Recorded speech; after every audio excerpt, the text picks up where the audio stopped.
Hello, good evening, welcome. This is Ghana Tonight. We're live from our news up at Desawe Kanda, also live on TV3 Ghana on Facebook, DSFA channel 279. We're all across the world on 3news.com. I am Alfred Concert. Tonight, the new Patriotic Party has given the Electoral Commission of Ghana a 1-week ultimatum to declare the embattled Blakema North constituency parliamentary results in their favor.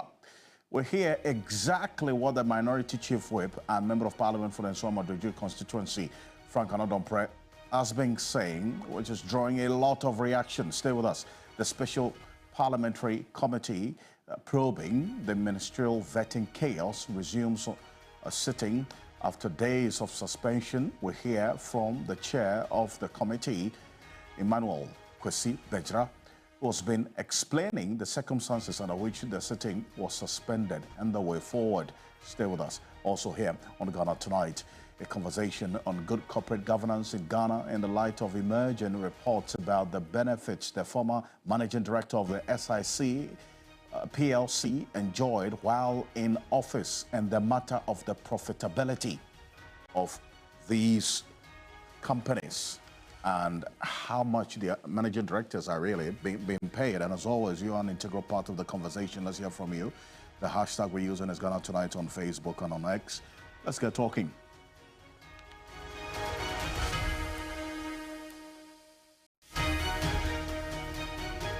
Let's settle for Ghana Briefs.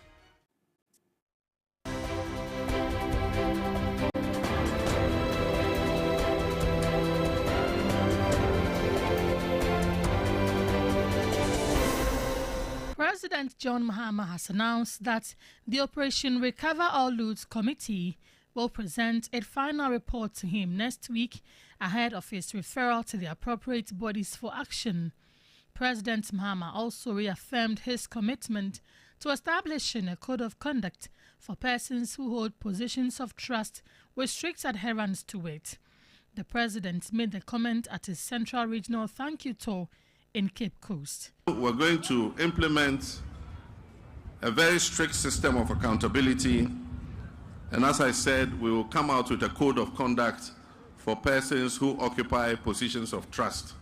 Next week, the oral committee that I set up is going to present its report to me, and I'll refer it to the investigative organizations to start their investigations against people who have misappropriated the resources of this nation.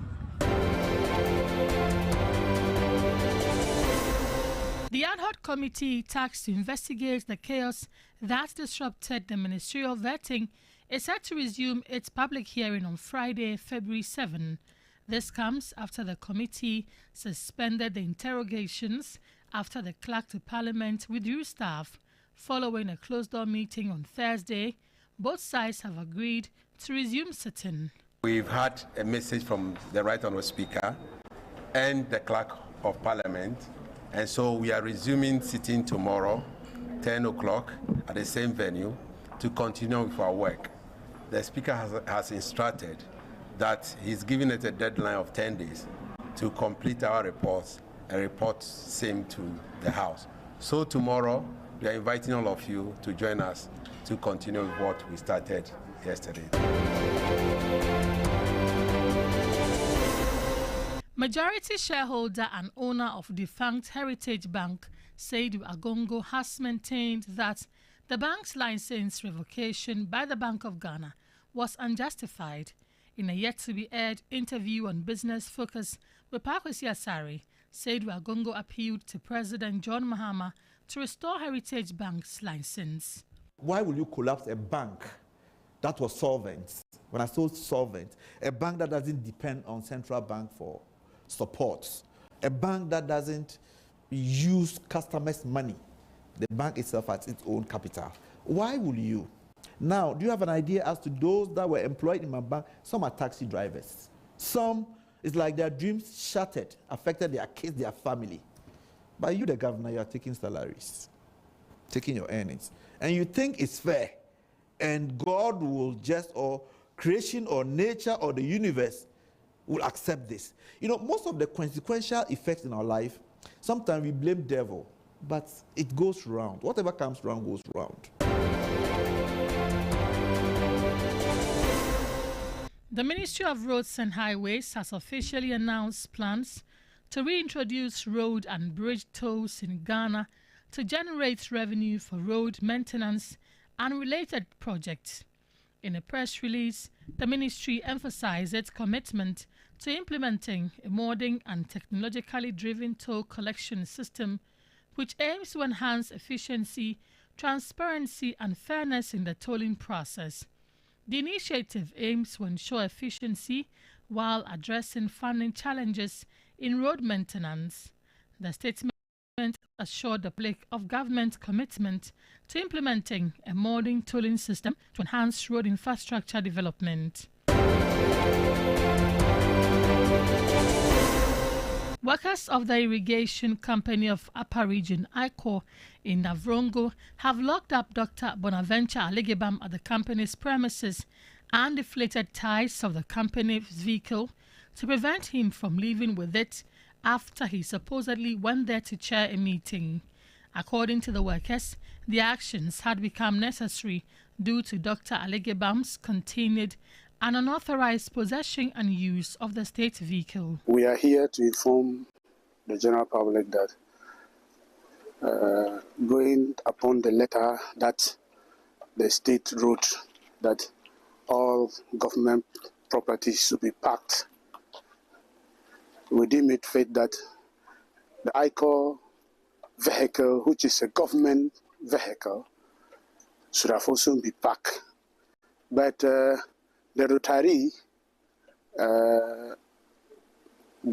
Dr. Bonaventure Aligebam, was still using it. And all attempt to get him park the car proves futile. He's not above the law. So today, when he came, we said, no, enough is enough. So we locked the gate, the main gate, and said the car was not moving. He still forced his way to move through. When he got to the gate, he realized that we have locked the gate. Then we went ahead to deflate the car tire, one of the car tire.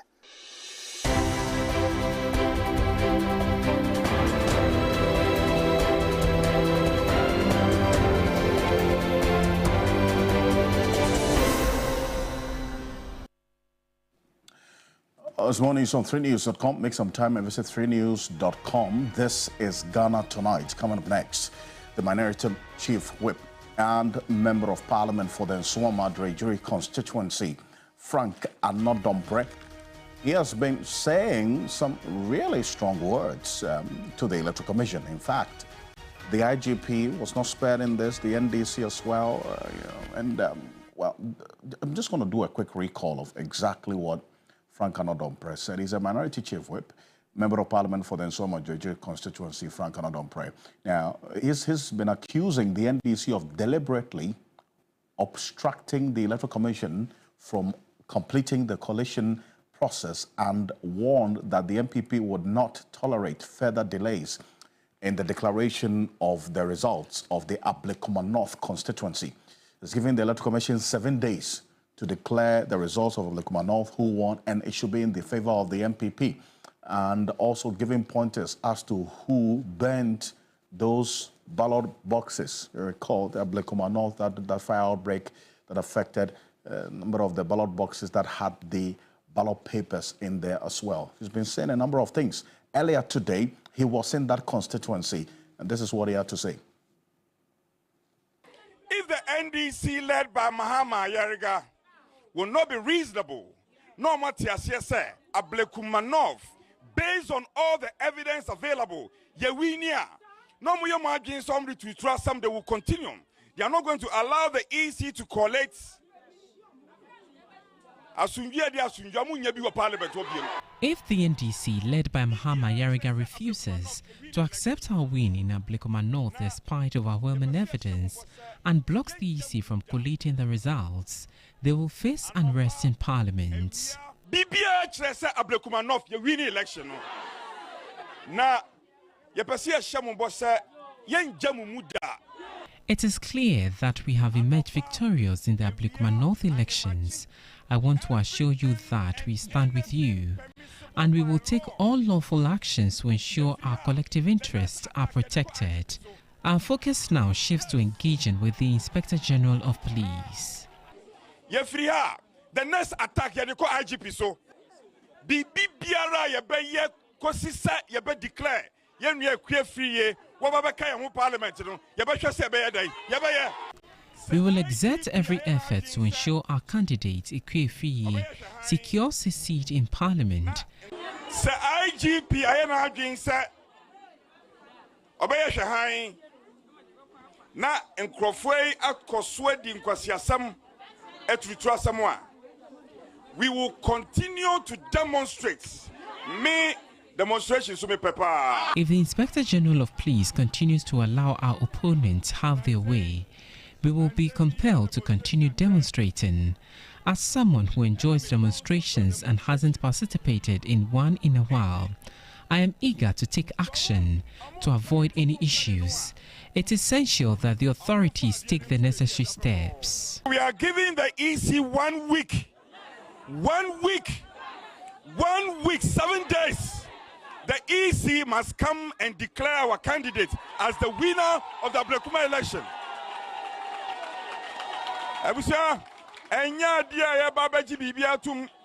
We won't accept defeat, and we won't allow a rerun. If the NDC claims victory in the elections, then why did they allegedly destroy the pink sheets, which serve as crucial evidence of the results? What's the way we need election? I don't know peja editor electoral materials anymore. Munjira painting. Ojankupo kaya hon. Ablekuma notice for the MPP. So that's Frank Anodon there. He's Minority Chief Whip, and it's been in the news for a number of reasons in the last few weeks gone by. He's quite clear in his words. The Ablekuma North is for the NPP. They're giving the Electoral Commission 1 week ultimatum to declare their candidate, Ikwe, the MP-elect for Ablekuma North constituency. Dr. Rashid Tanko Computer has been in the thick of things, Deputy Director of IT and Elections for the NDC. Well, he's joining us on Zoom right now. That's the position, the direct call and ultimatum of the MPP. And he says the Ablekuma North is for them, Dr. Rashid Tanko Computer, and a number of things that they say because you knew that you lost, and that's why he's alleging that you bent these ballot papers. Alfred, let me say good evening to you and your cherished viewers, and then your crew. Alfred, you see, when a fugitive comes out to utter certain words that has the tendency of disturbing the security of the state, the only logical thing in such an outburst is for the national security, the NIB, which used to be called BNI, plus the police service, IGP, should go and arrest this fugitive. Why are you describing me as a fugitive? Really? Why is that?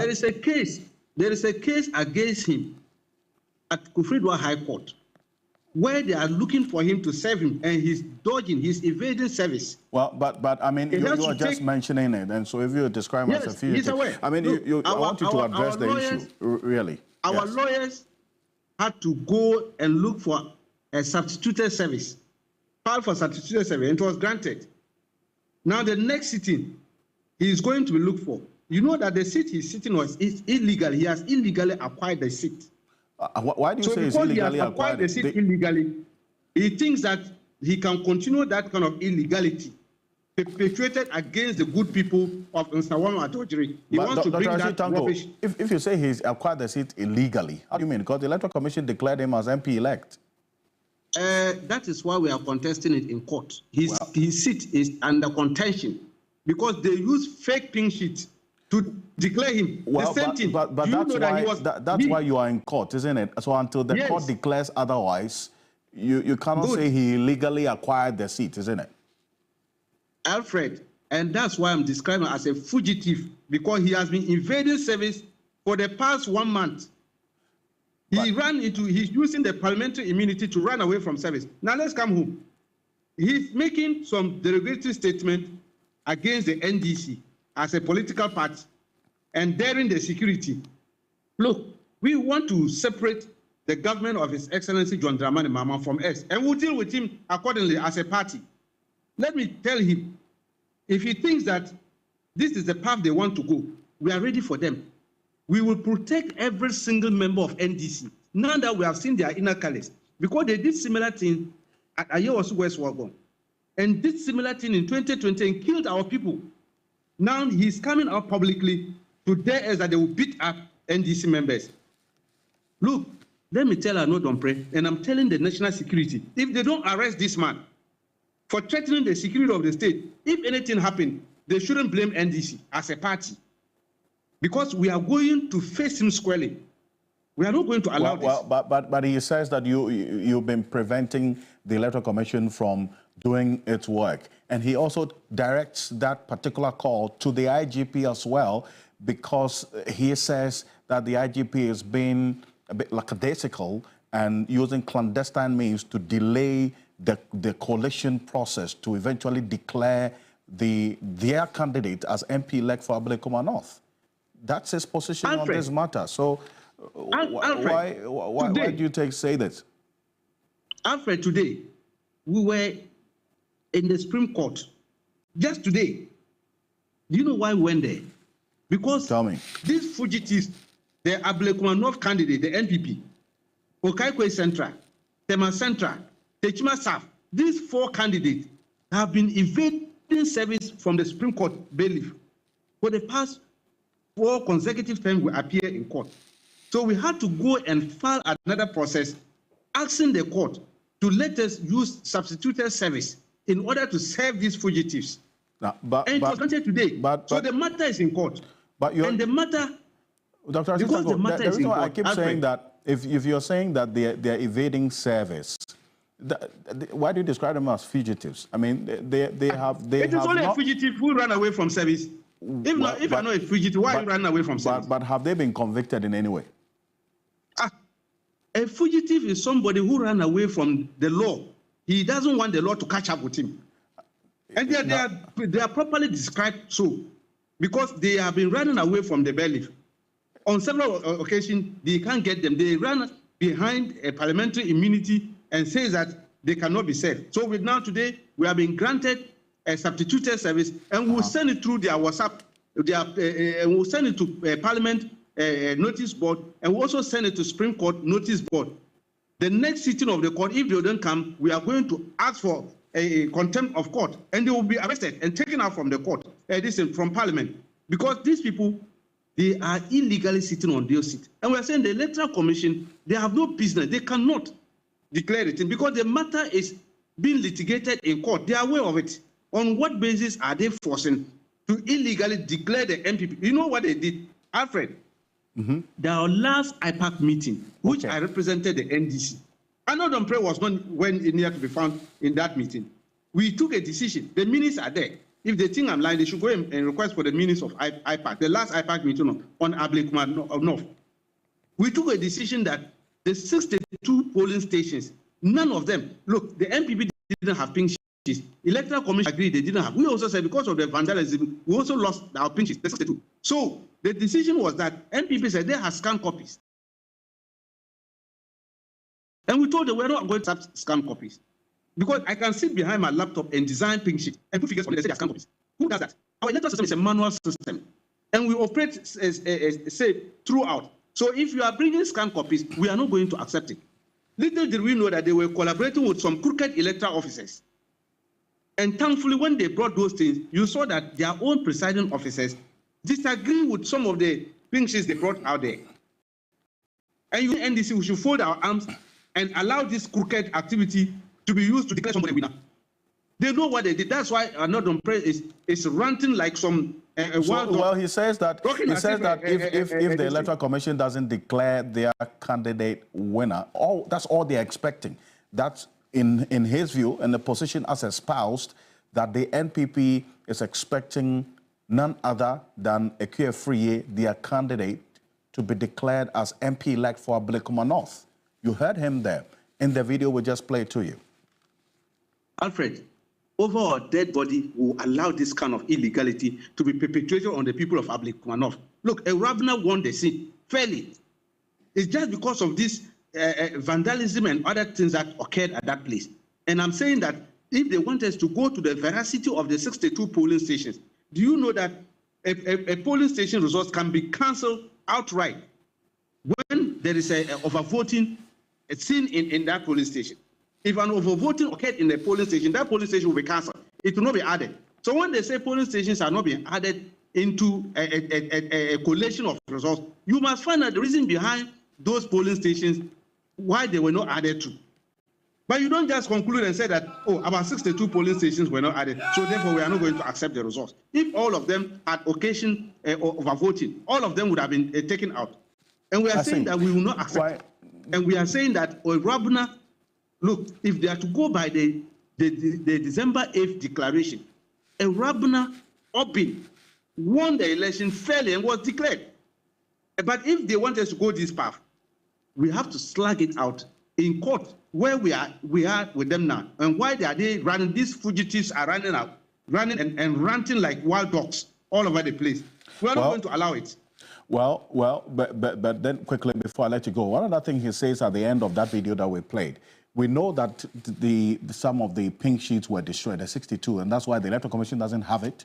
You also don't have it. The MPP has soft copies, which the Electoral Commission has been relying on as well. But he says that you bent, allegedly, according to Frank Anodompre, he's alleging that it's because you know you lost. That's why you bent some of the pink sheets and then the ballot papers. And we know what happened in that constituency, that fire outbreak. You see, this man has even given me more reason why the national security should go and arrest this man. In fact, he shouldn't be sleeping in his room tonight. Why? If he's alleging that NDC banned it, he should go and give evidence. He should go and give evidence. He was alleged to have shot people at his constituency. Even one of them, in fact, he testified to me this afternoon. He has to be flown to France for treatment. He had shot on his thigh. He was our agent in Sawam. He and not Domprey was alleged to have shot people. So what are you going to do about this if you are so minded? I'm saying that if he's alleging he has this information about NDC having banned those things, the security should invite him. After making such statements, such silly statement, this officer should be arrested. He's a dishonorable MP. Oh, I mean, thank God we are chasing him. Dr. Tanko Computer. I mean, look, why do you say this? Look, Alfred, do you know why I'm saying this? Why will he threaten the NDC and threaten the state security? Do you know that he even threatened IGP? He said they are coming to attack the IGP. Play the tape. This is an honorable man who was running into parliament seeking refuge that somebody described him as silly. And today, look at his poster, look at his behavior. Which adjective are we going to use to describe him? So you're saying that to the extent that he makes these comments, you expect some action to be taken. But for you as a party who is at the receiving end of this, what are you going to do? Well, as a political party, like I rightly put it out there, we will make sure that we will defend our party members. We are going to defend our party members. We won't allow anybody to attack our party member and get away with it. We will defend our party members, and we'll make sure that we use the legal process to retrieve our lost seats, the seats that they have stolen, and they are trying to steal again. We will use the legal process to make sure that the rightful candidates who were properly elected by their constituents. The reason why I have a challenge with you, if you say they stole, the Electoral Commission declared these persons as MPs elect. You are challenging it in the court of law. Until otherwise stated, it cannot be the case that you will be right in describing them as stealing the seat. There's a reason why you are in court, is it not? To challenge this. So let's allow the process, let's allow the legal process to play out as you have started, isn't it? Alfred, we were properly declared by returning officers. Our candidates were declared. I don't know Electoral Commission staff. What is the CIC, CI 127? Who has the power to declare parliamentary results? Is it not the returning officer? The returning officers declared our candidates winners. Madam Jean Mensah and her commissioners haven't satisfied themselves that NPP has gotten macro minority. They wanted to help them and decided to say that we don't have evidence of that, and so that we cannot associate ourselves with it. Everybody has seen it. Is it not a fact? What are they running? Running helter-skelter to make sure that the NPP candidate are using MPP soft copies. So you said you've gotten a substituted. Is it not to help the NPP? You've gotten a substituted service today. Yes, we've gotten a substituted service today. Yes, today. It was granted. We've gotten substituted service for these 4 fugitives. Now we'll send it to them on their WhatsApp. In fact, we have even told our lawyers, we've gotten their numbers. We'll post it to them through their WhatsApp, and we'll go to Parliament House tomorrow and post it over there. And then one will be put at the Supreme Court notice board. And then the date will be given. Whether they come or not, contempt will be issued against them, and we'll see whether they can sit in Parliament again. Well, we'll see how the coming days will look like on this matter. But I spoke to Dr. Siribo Okweko, who is in charge of training at the Electoral Commission on this demand by the MPP that Electoral Commission should declare their candidate as MP-elect. That demand they have been making for some time now. It's not just today, hearing from Frank Anadompre. In fact, a little over a week ago, we heard that demand they made in Parliament, beg your pardon. And this is what Dr. Siribo Okweko had to say about the NPP's demand that the Electoral Commission should declare their candidate as MP-elect. Take a look. We don't go by what we're saying. We go by the situations on the ground. If you have the facts, we go by it. If somebody is saying declare or not declare, that one is not the issue. Do you have the information? Do you have the data? Can we go ahead and declare? Because then we shouldn't lose sight of the fact that once we declare the result, somebody can contest it. So you should have result that you will be able to defend when you are called before they are called to speak.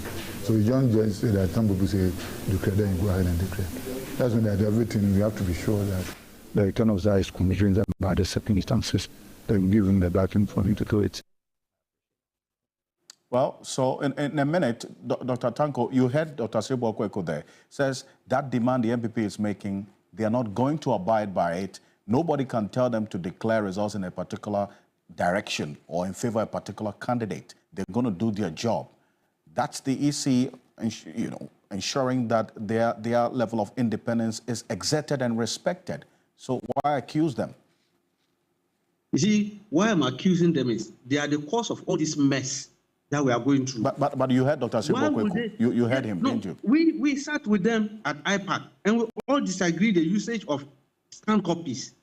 How come they had to jump over their own decision and decided to now rely on MPP, these crooks, to go and bring scanned copies, and they were relying on it to declare results? Is it not defeating what you just asked him? Well, it's a defeative tendency to what he just told you. Because why would they rely on MPP? Scanned copies. These crooks who are experts in manufacturing figures and fake pink sheets. MPP, they are noted for that. So you've got a substituted service. We'll see how the coming days will look like on this. And it's one that we are following quite closely here on your election command center, because the people of Blakuma North are the only ones without representation in this 9th Parliament. And it's not just the MPP and the NDC having an interest in this. The constituents over there as well are asking questions. And so we'll follow this quite closely. And this substituted service that you have also been granted by the Supreme Court. Dr. Rashid Tanko, Computer Deputy Director of IT and Elections for the NDC. But coming up next here on Ghana Tonight, is it too much for a Chief Executive Officer of a publicly listed company, for that matter, and a state-owned enterprise, having an interest to earn over 800,000 cedis annually, amongst other benefits? Now, that's a matter that we are getting into right now here on Ghana Tonight, and it's one that indeed has gotten a number of you talking, and rightly so, because fundamental questions are asked about the profitability of state-owned enterprises and why we are paying the heads of these state-owned enterprises so much money, but yet they are not making profit. In fact, if you recall, sometime in 2022, the finance minister had put the losses that the SOEs were making to over 6 billion cedis. And we are investing so much. And in fact, we are paying their heads and staff so much. And you ask questions about how much we are receiving in terms of productivity, returns, and the contribution to the GDP as a country. The state-owned enterprises don't really have a good record or a good picture to contribute to it. But this is it. This matter that came up what was expected to be a smooth handover from one managing director to another at SIC, that's Insurance PLC, turned out rough, seeing the outgoing managing director, that's Hollister Dia Yen to me, instituting a legal action to protect her interest. That legal action, which we know and understand has been withdrawn, based on some reports we're monitoring, rather opened up a conversation about the benefits of the outgoing managing director of the SIC and how much she was enjoying through the suit that we saw. We now also know the following details as far as the face of the court documents that we have seen has shown. This is it.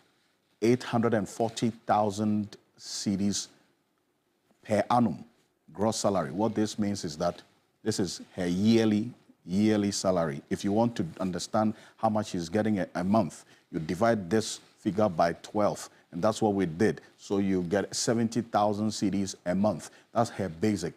That's what she's taking home, 70,000 cedis.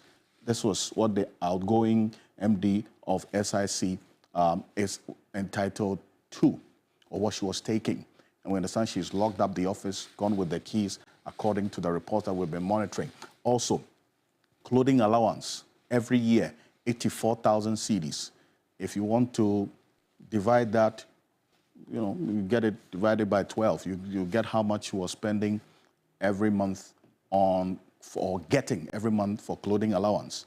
Then monthly entertainment allowance, 7,000 cedis, entertainment allowance. Think about it, okay? Official residence, free utilities. So the state has to provide her with official residence with free utilities, water, electricity. She wasn't paying for it. 3,000 cedis for her house help. So anybody she employs as a house help, the state is paying for the services of that house help, 3,000 Ghana cedis, right? That's not all. I mean, follow me closely. There's a security man as well, 3,000 cedis. So if you were the security man of this lady, we're talking about the former MD of SIC, you're supposed to have been paid 3,000 cedis. If you were a house help as well, you're supposed to have been receiving 3,000 cedis per the provision that we, the taxpayer, was paying for. Now, for 2,000 cedis for a gardener as well, monthly, right? Free medical care for a spouse and 5 children, maximum of 5 children. Official V8 with 450 liters of fuel, and $3,000 air ticket for a tour each year. We pay for that. Plus $810 allowance per day for official travel and yearly tour. So with this tour, we pay for how much is spent on a daily basis, right? And 3,000 cedis for gym subscription, 3,000 Ghana cedis for her gym subscription. We pay for that one as well. I mean, all of this generated a lot of conversation as to why, the MD should be getting so much. But you remember, this is not the first time the MDs of a state-owned enterprise or quasi-SOE or a company listed on the stock exchange has come up. 2 or 3 years ago, we saw the publications of the Cocoa Board MD, or CEO for that matter, and then we got some information of how much, in terms of allowances, that state-owned enterprises MDs are getting. Some outrageous amounts. But what's the performance of SIC on the Ghana Stock Exchange, where it has been listed? Because that matter also came up as to whether really a listed company can also go through a situation like this. No, I want you to take a look at this. SIC currently is the 25th most valuable stock, 25th most valuable stock on the Ghana Stock Exchange, with a market capitalization of 52.8 million. That's about 0.05% of the Ghana Stock Exchange equity market. This is it. So if we're talking about a matter of profitability in terms of the stock of SIC on the Ghana Stock Exchange. This is it. The current share price of SIC is 0.27, that's 27 pesos, as a matter of fact. In fact, when we checked on the stock exchange website today, the SIC share price closed trading today at 27 pesos per share on the Ghana Stock Exchange. And look, all of these are the details of the MD's demands in that court suit, which we have copies of, and the documents that I've been showing you details of. We just captured a few of it, and just to give you an idea of how things are playing out. So really, SIC in itself, as we do know, has been going through some moments of struggle. Their books don't look so exciting, you know, for some many who have been looking at this to warrant this kind of payment. Because we looked at the rankings as well of insurance companies in this country, and SIC is not number one. They're not number two as well. Professor Enoch Entry is a governance and leadership expert, and also he is the Dean of Business for Academic City University. He understands the workings of the insurance sector, and as a matter of fact, analyzing the profitability of SOEs and state companies listed on the Ghana Stock Exchange. He's joining us on Zoom right now. Professor Enoch Entry, good evening. Thank you for joining us here on Ghana Tonight. And greetings to all your viewers everywhere in the world. Perfect. Now, you've seen the documents on SIC and also the monthly salaries and all the other benefits that the outgoing MD is enjoying. You'll be analyzing the books of SIC. What's your verdict on this conversation? Alfred, it's very disappointing to see that from 2017, if you look at the financial report of SIC from 2017 to 2024, there are fluctuations in the way they make profit. The highest was 72.8 million in 2021, and the lowest was 14.1 million Ghana cedis in 2017. Now, what you see is that the monies that they are collecting doesn't match the productivity that we are having from SIC. A typical example is what you cited of share price of 0.27. That means 27 cents. If I want to invest my money in a company that I'm getting just 27 cents return on my investment, you think I'll push my money there? But then if you go into the details of the report, you will see some strange things. Now, claims incurred are always reducing. That means that people who make claims, so let's put things right. If you talk about SIC, they make money from accident insurance, marine and aviation, motor, and then fire. Now, people who claim insurances, fire claims more, and then we have accidents second. But if you look at the number of claims, there are little claims from them, and that means that they are going to earn more premium. But let's go to the details again. If you look at dividends, people are not earning dividends there. In fact, 2018, 2019, they said that the dividend paid was nil, zero, to stakeholders. So you've invested your money and you are not getting any money on return for your investment. Then we also have the current ratio. Anytime you go to any business, look at their current ratio, because the current ratio is their current assets compared to their current liabilities. Now, if you look at SIC, it is just 1.36. That is the average. That means if you look at their assets and then their liabilities, they are almost matching. But in a typical profit-making organization, if we have the current ratio, let's say 3:1 or 4:1, that means they have assets that are 4 times more than their liabilities, and that means you can invest there.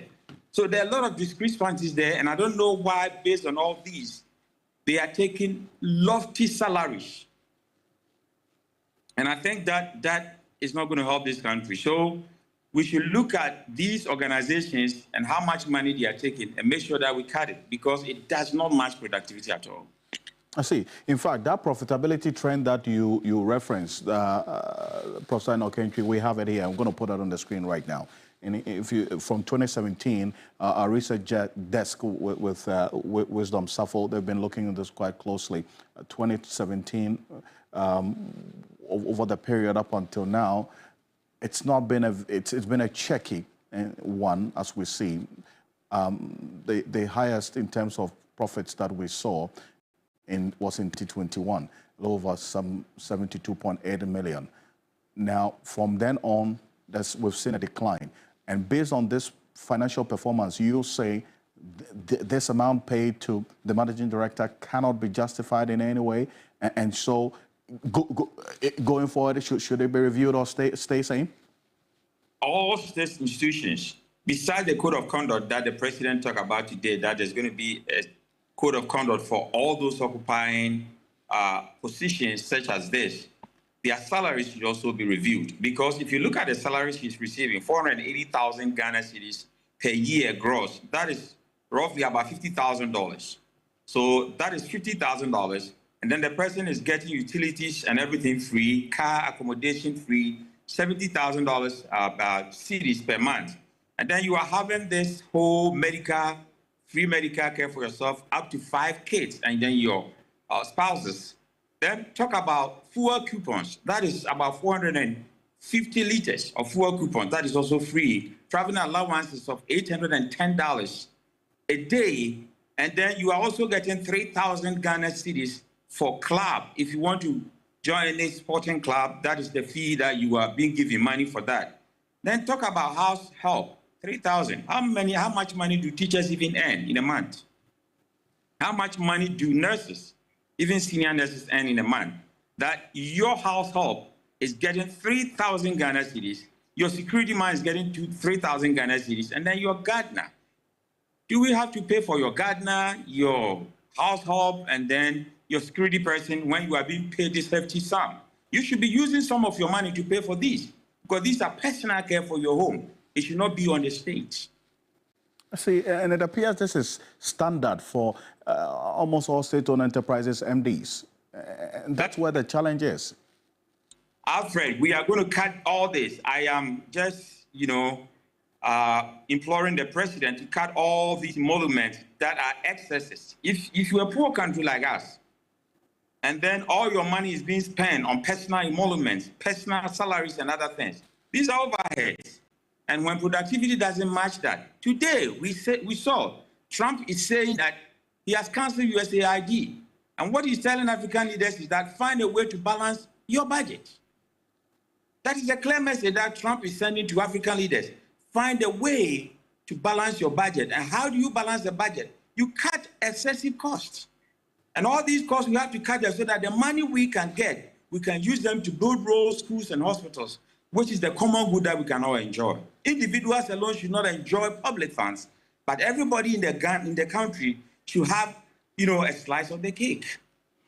See, and it comes to the holistic review that is being proposed right now. I mean, should this SIC case be enough a reference point to cause an action or a review of the benefits due all SOEs, MDs, regardless of their productivity and performance?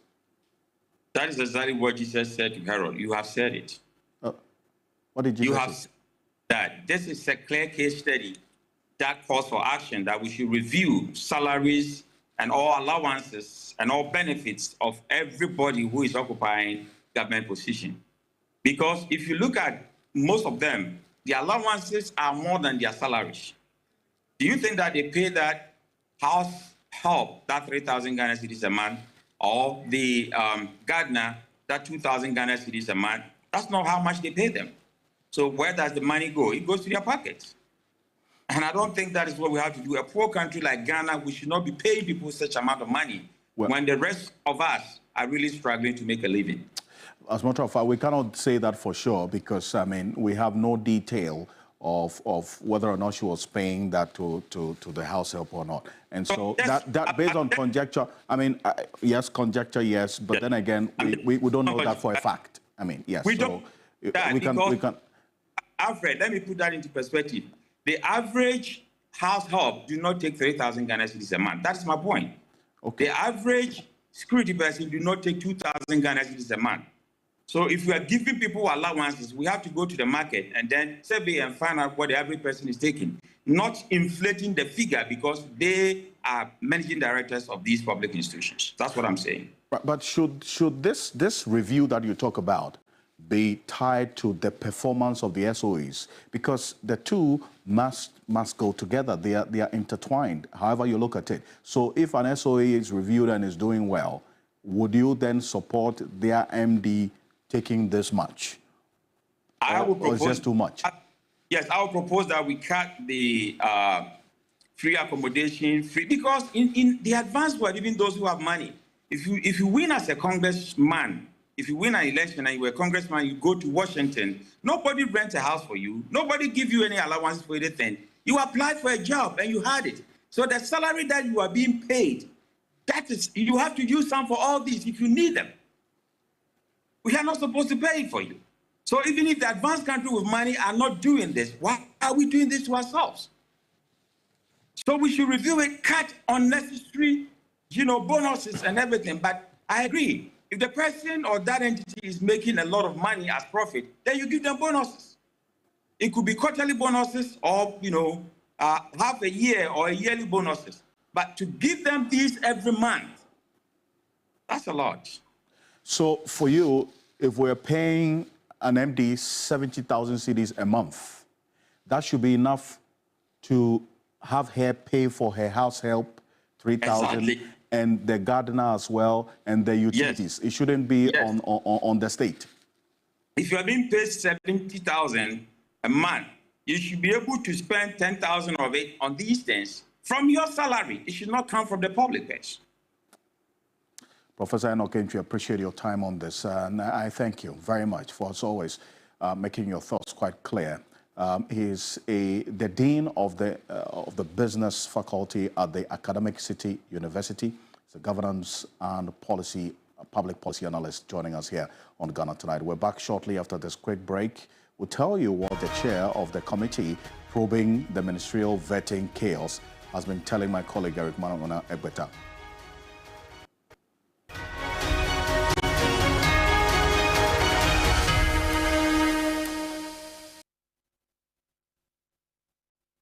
One packet of Flamingo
time.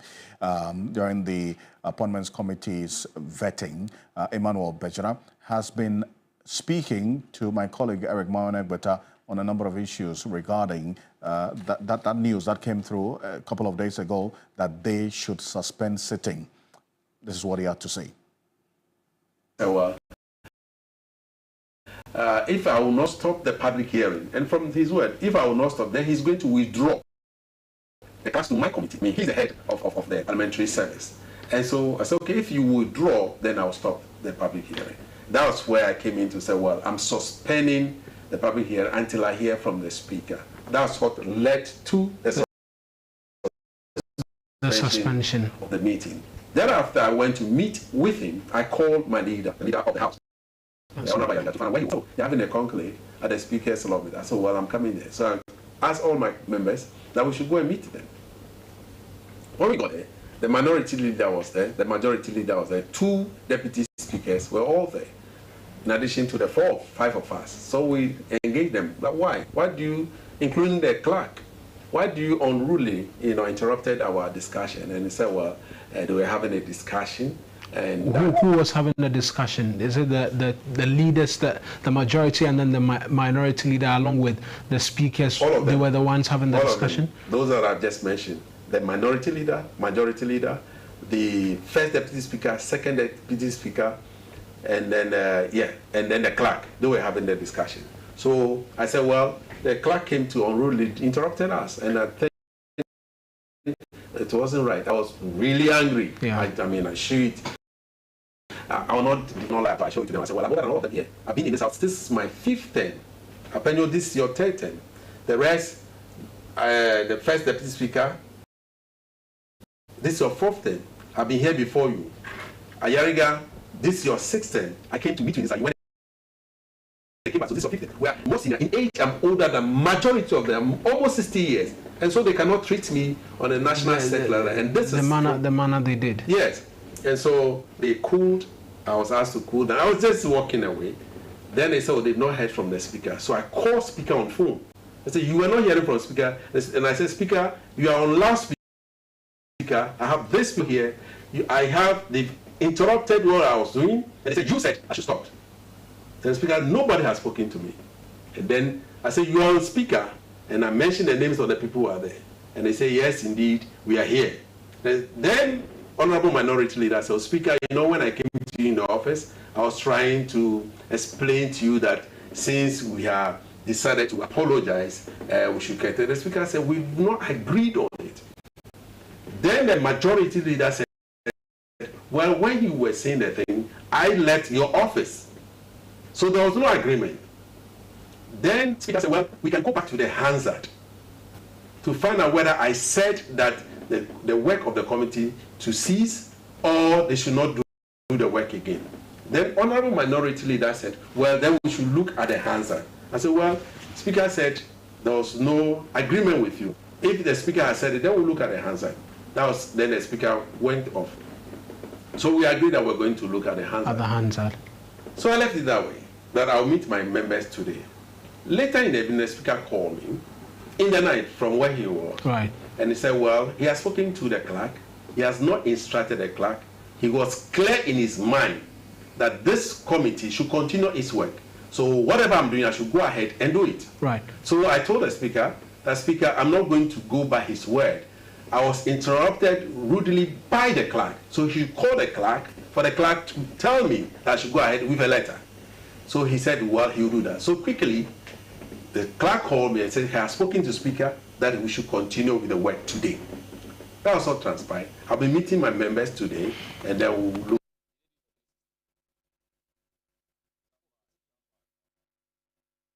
It is also indicated that the committee and he as chair cannot be undermined in any way, shape or form. They will do their work as instructed by the Speaker. Yeah, so I'm not in their mind to know why they wanted us to stop. If they really have any reason why they wanted us to stop, they could have even engaged me. They didn't engage me, they want to use the back door. If that was seeking to undermine you in some way, of course. Not only undermining me, they were undermining the Speaker. What was I going to tell the Speaker when the Speaker requested for a report? Will I tell him that you have instructed, the speaker has not instructed anybody? What was I going to tell the person? So my integrity was on the line. Not only my integrity, the integrity of this house. I mean, you saw clearly what happened. It's out there. Everybody has seen the videos. So what are we running away from? People went and members of parliament, honorable members of parliament, went under tables, breaking tables. Don't we have manners? Why are we called honorable members? If we don't have manners, we don't have integrity, then we should not be in this house. And I think it's time for us to sanctify this house and bring sanctity and order to this house. It's becoming too many, in recent times. Why? Well, the full complement of that interview is on TV3 Ghana on Facebook. You can just go there and check it out. But before we go, the chiefs and people of Anglo-land, under the leadership of Togbe Siri III, the overlord of Anglo-Doko, they've petitioned the Speaker of Parliament, Right Honourable Alban Sumana Kingsford Bagbin, to identify the Member of Parliament who recently made disparaging remarks about Dr. Zaneto Ajiman Rollins, Member of Parliament for the Klote-Kole constituency. According to this petition, which we have a copy of, we'll put it on the screen shortly, the offensive remark of, quote, shut up, your daughter of a murderer, unquote, directed at Dr. Zaneto Ajiman Rollins was blasphemous and defamatory. Now, the incident occurred during a parliamentary debate on Tuesday, February 4, 2025. In the letter dated February 5, the Anglo-Doko Council expressed their deep displeasure over the incident, emphasizing the gravity of the insult. The council stressed that Dr. Zaneto Ajiman Rollins, the eldest daughter of former President Jerry John Rollins, is a respected figure within the Anglo community, and the remarks were perceived as an attack on her father's legacy. The council therefore called for the identification of the Member of Parliament who made that offensive remark in Parliament by February 10, which is just some 4 days away from today, so that the Anglo-Doko leadership and community can decide on the next step. The chiefs of Anglo-land are insistent that such disrespectful behavior in Parliament must not go unaddressed, particularly given the historical and cultural significance of the Rollins family to the Anglo people. So that's the latest on this matter. There's more of this on 3news.com. Make some time and visit 3news.com. On behalf of the rest of the team, thank you for staying with us here on Ghana Tonight. Join us same time tomorrow for another conversation. Join the New Day team on TV3 tomorrow morning from 6 a.m. and also on the Sunrise on 3FM 92.7, same time, 6 a.m. My name is Alfred Okanse. Have a good night. Ghana Tonight is brought to you by Flamingo Paint. Superior durability, superior hiding, superior